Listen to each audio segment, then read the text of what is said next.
can talk about. Hey, Track City. I love my city. I love my city. 96.3 WHUR, today 2K and back in the day. Sounds like Washington. Sunny in the city here. Happy Election Day, D.C., Maryland, Virginia. Of course, we have your full election coverage today. My girl, Ebony McMorris, is here, our White House correspondent for AURN. Ebony? Yes. Today's the day. Today is the day, and there's a lot at stake. There are a lot of seats that open. I'm talking about from the House, 435, from the Senate, 34 Senate seats. And it's really important because, especially for Maryland, right, we've got a Senate seat that's up for grabs, Angela Alsobrooks versus Larry Hogan. And I thought the best person to kind of sum this up for us would be civil rights attorney and former CEO of Rainbow Push Coalition, our good friend, Todd Yeary, who always comes with the one-liners. Hey, Todd. Hey, Ebony. Hey, Sunny. Sunny, you did your good work today. This weather is amazing for folks to get out of. Well, Oh you my know, gosh. I did my part. I did my part. So there is no excuses. Everybody needs to make sure they get to the polls today. The weather is amazing. It is sunny outside. Always sunny in the DMV. Okay. Always sunny. Let's talk politics. Look, Todd, really, honestly, let's look at this. Talk to us about this Maryland election, how important it is, what's at stake, and what do you see? We know that every Senate race this year is important because it leads to the balance of the upper chamber. That's where your federal judges are appointed. And Maryland is in particular focus because Larry Hogan, the former two-term Republican governor, is running against Prince George's County Executive Angela Alsobrooks. And so this race has taken on a new kind of importance about kind of the old guard Republican Party versus kind of the new wave Democratic Party. And so it's kind of playing out kind of interesting. Let me tell you what I saw this morning that I think is interesting. Larry Hogan voted this morning, and he passed on voting for anybody for the presidency. And yet he's presenting himself as kind of this independent thinker where the actual democracy is hanging in the balance. And so my challenge with this is that Larry Hogan has balked. In football, we would call it a fumble.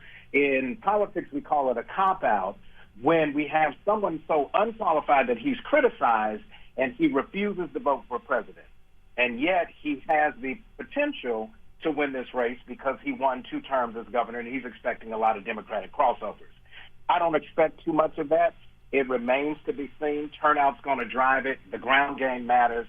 And so let's get our popcorn and our favorite drink and see what's going to happen after the polls close.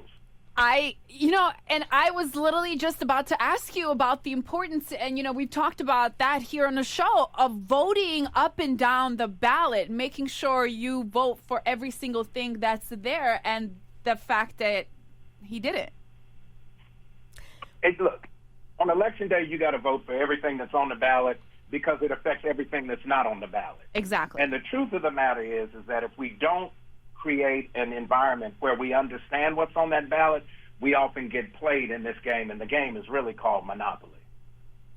But, Todd, let me ask you, do you think he did that as positioning because he has tried to remove himself from Trump policies, while many are asking, once you get in Congress, are you still going to vote every single way with your party? Do you think he did that as a strategic move? Because don't forget, Hogan did have a lot of support from the black community in Maryland.